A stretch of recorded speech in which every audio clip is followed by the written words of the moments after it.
பல்லாவரம், தாம்பரம், சோழிங்கநல்லூர் ஆகிய 3 தொகுதிகளின் வாக்கு எண்ணும் பணிகள் குரோம்பேட்டை MIT கல்லூரி வளாகத்தில் வாக்கு எண்ணும் பணிகள் நடைபெற்றது.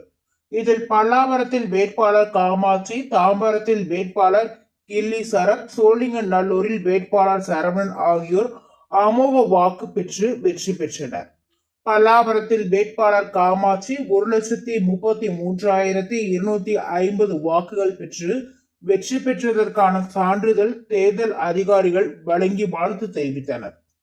இதனைத் தொடர்ந்து சான்றிதழ் பெற்று வெளியேறிய வேட்பாளர் காமாட்சி அவர்களுக்கு மலர் மாலை அணிவித்தும், பட்டாசு வெடித்து, பேண்ட் வாத்தியங்கள் முழங்க, விசில் சத்தத்துடன் நடனமாடி ஆரவாரத்துடன் உற்சாகமாக கொண்டாடினர்.